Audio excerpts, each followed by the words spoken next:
ताई, आज शिवडी वर्धापन दिनानिमित्त सत्यनारायण पूजा आहे. मनसे लोकसभा निवडणुका लढवणार आहे. तर हे मनसे लोकसभा निवडणुकीची श्री गणेशा म्हणत आहे लोकसभा निवडणुकीचा. नाही, इथे वर्षोनवर्ष पूजा होते आणि मी वर्षोनवर्ष इथे येतो.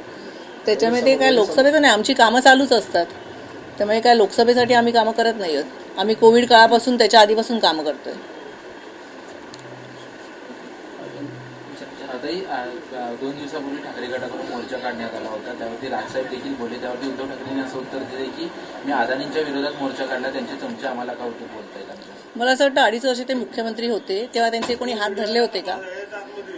कोविड काही महिन्यांनी चालू झाला. तुम्हाला जर असं होतं की तुम्हाला सरकारला करायचं होतं धारावीची डेव्हलपमेंट, तर तुम्ही तेव्हा डिसिजन घेऊ शकत होता. तुम्ही घ्यायला पाहिजे होतं ना. कोणी तुम्हाला थांबवलं होतं? कुठचेही चांगले डिसिजन घ्यायला तुम्हाला कोणी थांबवलं होतं? आता फॉर एक्झाम्पल तुम्ही बोलला नाही तरी बोलते. आता एवढे मराठ्यांची आंदोलनं चाललेत, मोर्चे चाललेत. सर्व विरोधी पक्ष मराठ्यांच्या बाजूनी उभे आहेत की सांगतात तुम्ही रिझर्वेशन द्या. तुम्हाला कोणी अडवलं होतं? उद्धव ठाकरेंना कोणी अडवलं होतं का तेव्हा? का नाही दिलं रिझर्वेशन? कोविड नंतर चालू झाला. ते सगळ्याला आता कोविडचं कारण देत आहेत की कोविडमुळे आम्ही काही करू शकलो नाही. कोविड नंतर चालू झाला. मराठ्यांचं रिझर्वेशनचं आंदोलन वर्षोनवर्ष चालू आहे. तुम्हाला त्यांना रिझर्वेशन द्यायचं होतं. आता सगळे ओरडताय, तेव्हा का नाही दिलं? कोणी थांबवलं तुम्हाला? तुम्ही पास करायचं ना विधानसभेत.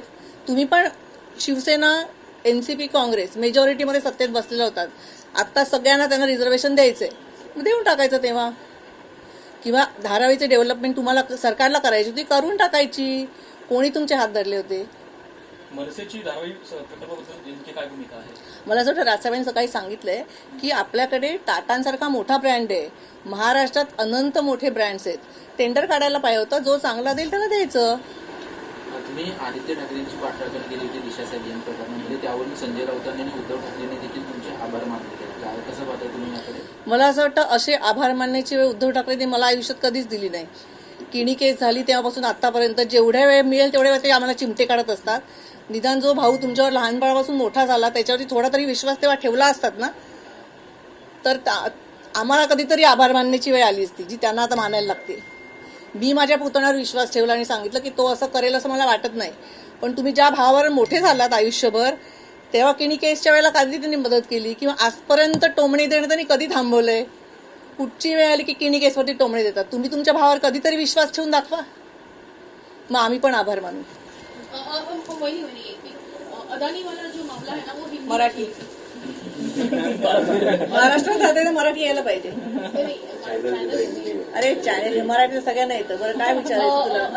अदानी मामले को लेकर जिस तरह फिलहाल जो है वो बीजेपी और शिवसेना में जो विवाद चल रहा है, कैसे देखते हैं इस पूरे मामले को लेकर? क्योंकि सेटलमेंट को लेकर जो है वो भी अभी बात जो है वो सामने आता हुआ नजर आ रहा है. बीजेपी ने कहा है कि सेटलमेंट की बात कहीं ना कहीं नहीं हो पाई, इसलिए उद्धव ठाकरे इन्होंने जो है वो मोर्चा निकाला.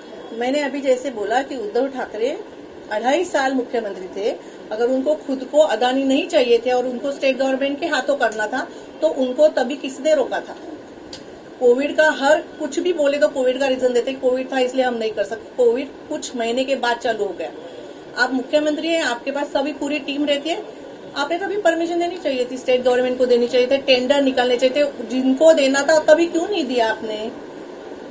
देना चाहिए था. क्या वही देरी जो है वो उद्धव ठाकरे इन्होंने की? लेकिन और मुझे आपको एक रिमाइंड करना है कि ऐसे लगता है कि 1 साल या 6 महीने पहले यही अदानी उनके बंगले पे गए थे. वो किस लिए गए थे? वो आप ढूंढिए. जी बिल्कुल, आपका ही वो काम है कि अदानी मातोश्री के ऊपर क्यों गए थे? जिस तरह अदानी मातोश्री पर गए थे वैसे ही शरद पवार इनसे मिलने के लिए उनके घर भी गए थे. फिलहाल की बात है वो. लेकिन जिस तरह महाविकास आघाड़ी से अदानी ये जो मिलते हुए नजर आ रहे हैं और फिर महाविकास आघाड़ी जो है उनके खिलाफ जिस तरह मोर्चा निकालते हुए नजर आ रही है, कहीं ना कहीं ये राजनीति कुछ अलग नहीं लग रही? लग तो नहीं है, इसलिए मैंने बोला आप सब पत्रकार हैं, आप ढूंढिए. और जैसे आज राज साहब ने बोला कि इतने महीने के बाद क्यों आप मोर्चा निकाल रहे हो? एक तो आप 2.5 साल थे तभी करना चाहिए था, और इतने टेंडर पास होके 10 महीने के बाद आप क्यों जाग गए? एक दूसरा ऐसा सवाल है कि मराठा आरक्षण के मुद्दे को लेकर जो है वो अभी फिलहाल राजनीति चलते हुए नजर आ रही है. एक तरफ जरंगे पाटिल ने मैंने अभी बोला कि जो लोग अभी जरंगे पाटिल साहब के साथ खड़े हैं वो सभी 1.5 साल के पहले पावर में थे, जिसमें उद्धव ठाकरे है, शरद पवार साहब है, कांग्रेस है, तो तभी उनको किसी ने पकड़ के रखा था। मराठा आंदोलन अभी चालू नहीं हुआ है, वो मेरे ख्याल से 8 साल तो हो गए चल रहा है। मराठा आस्किंग फॉर रिजर्वेशन, तो तभी उनको किसने पकड़ के रखा था? सबको देना है ना, सब अभी बोल रहे दे दो उनको आरक्षण, तो अभी तभी क्यों नहीं दिया? किसने उनको बोला था कि नहीं दे, तो देना चाहिए था तभी।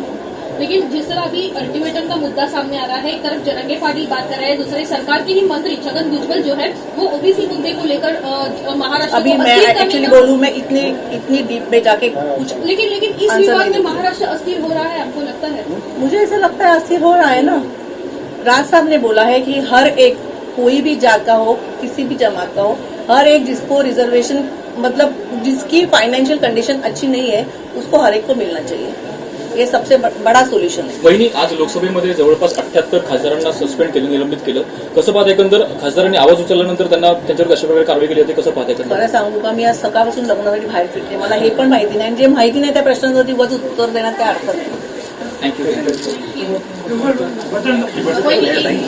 आता बस ना, आदित्य ठाकरे दिशा सालियान मामले को लेकर आपने जो पुढे वक्तव्य किया था, का बाहेर सगळं तो- गेलं नंतर मी. उद्धव हिंदीमध्ये. ठाकरे और राउत ने भी जो है वो शुक्रिया अदा किया था।